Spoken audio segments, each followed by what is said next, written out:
Rupert Rats Part Photo. I gotta show those what would happen. I kick it solo. Had a Fogo and it's the proto that step up to the podium. No gas like petroleum. Should probably bring the sodium. You salty, so you bite up off the audio. Welcome back to the Struggle Studios channel, where seems like there's a little bit of trouble over on Disney's side.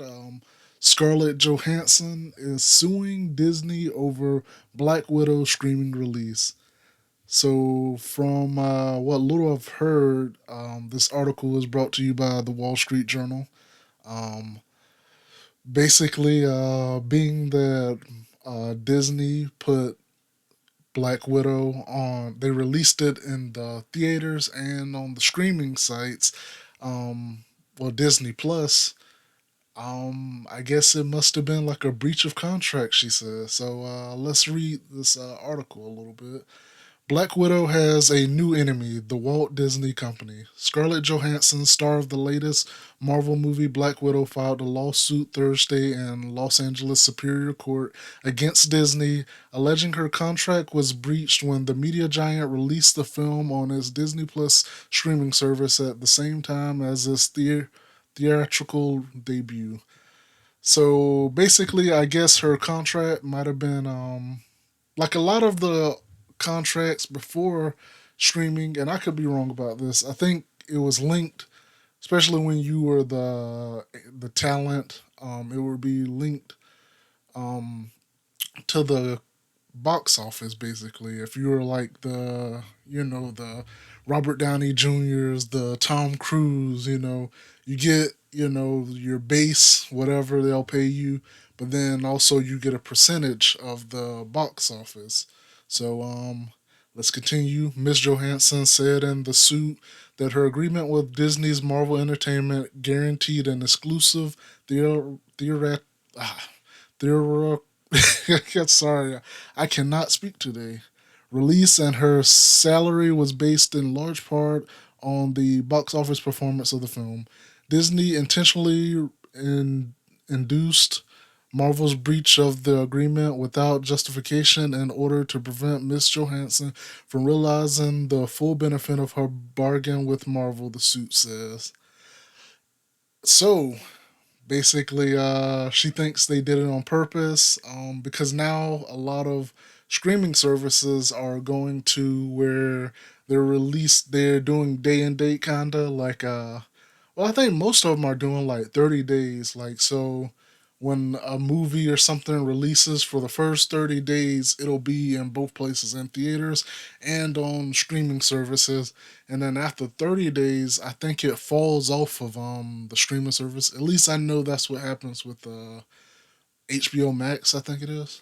I think Disney does the same thing. So a Disney spokesperson said Miss Johansson's suit had no merit and is especially sad and distressing in its callous disregard for the horrific and prolonged global effects of the COVID-19 pandemic.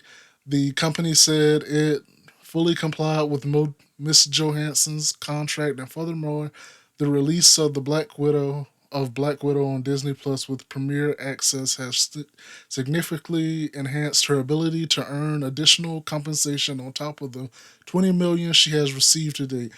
So she probably that was probably like what she got paid for the film, like off rip, $20 million once it was released. Because I don't think that's like, I think she made considerably more throughout like all the films. So I think that's like what she got paid for Black Widow by itself. And then she was probably supposed to get like a percentage of the box office, like I was saying before. The suit could be a bellwether for the entertainment industry. Major media companies are giving priority to their streaming services in pursuit of growth. Yep, they want to grow their streaming services and are increasingly putting their high-value content on those platforms.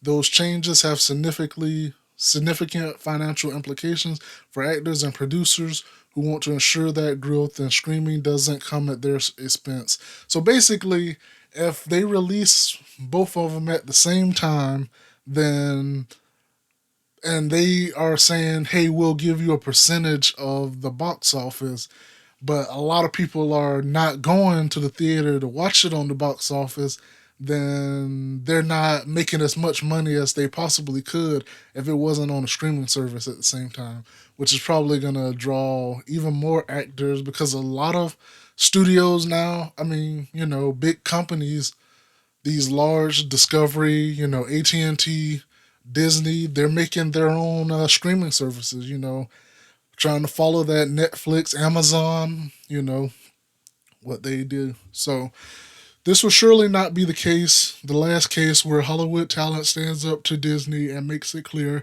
that whatever the company may pretend, it has a legal obligation to honor its contract, said John Berlinski, a attorney at Kazowitz Benson Torres LLP, who represent Miss Johansson. Must be a high power attorney, entertainment attorney. Disney began releasing movies simultaneously on Disney Plus and in theaters, partly because of the pandemic when theaters were closed or at limited capacity, and partly to boost its nascent service. AT&T's Warner Media, which operates the HBO Max streaming service, is following a similar strategy for its entire 2021 slate of Warner Bros. Movies. Comcast, NBC, Universal. See these other streaming services that are basically doing the same thing. Warner Media chose to renegotiate many of its talent contracts, like that Miss Johansson's deal with Marvel were tied to box office performance. Warner Brothers paid more than $200 million to talent as part of the amended agreements. Dang. I mean, I guess that's probably not a lot compared to like being that that's the lump sum of what they did to change their agreements, and some of them freaking actors be breaking in bank. So, is that really a crazy amount? You guys tell me in the comments. Miss Johansson has been an integral part of the Marvel Universe since appearing as Black Widow in 2010's Iron Man 2, back when Marvel movies was good. Her presence has grown significantly since then as a member of the Avengers.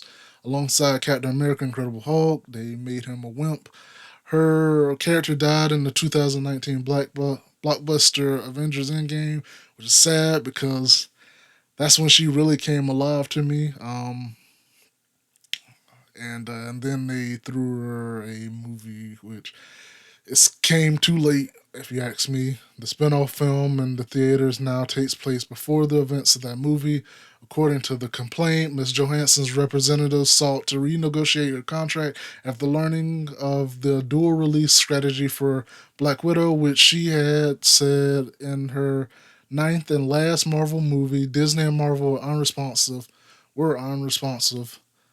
The decision to put the movie on Disney Plus is projected to cost Miss Johansson more than $50 million. A person familiar with details on her contract, dang, that's a lot of money. Even before the pandemic, Miss Johansson was concerned that Black Widow could end up on Disney Plus as part of its wide release.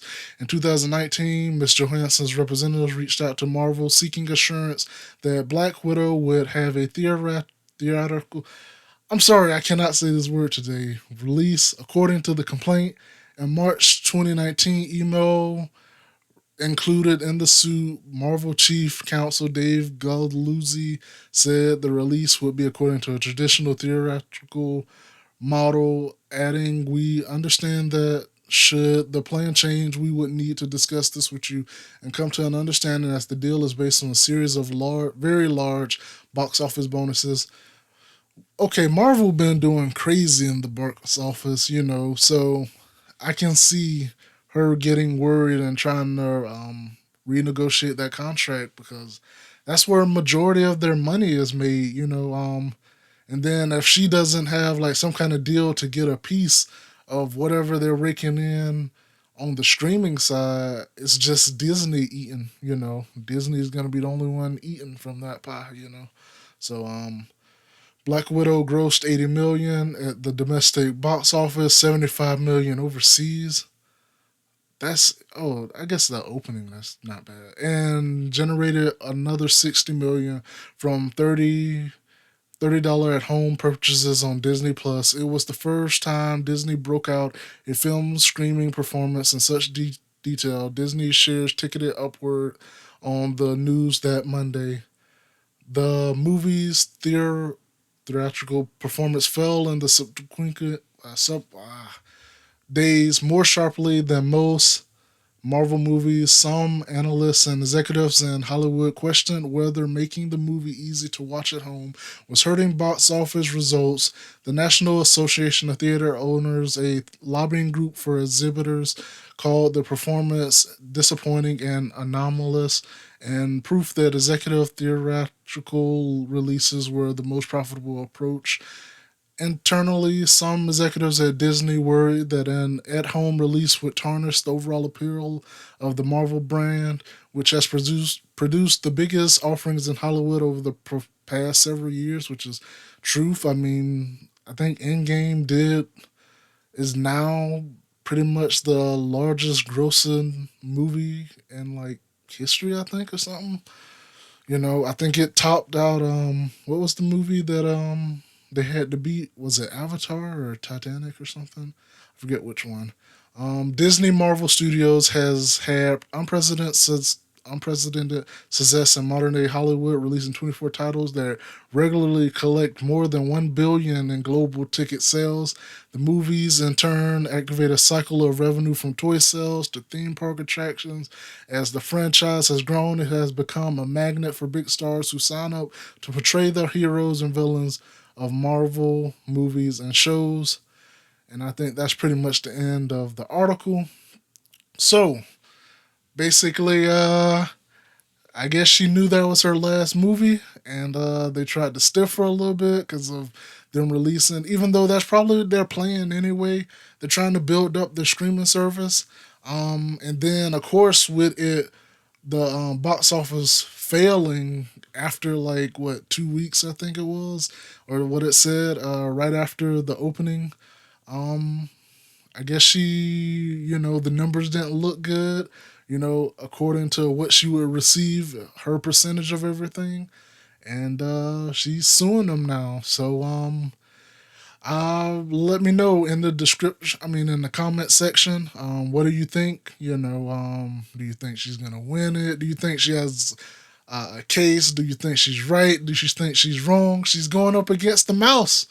All right, we all make jokes about what the mouse do to you. So let me know your opinion. Leave a like, comment, subscribe.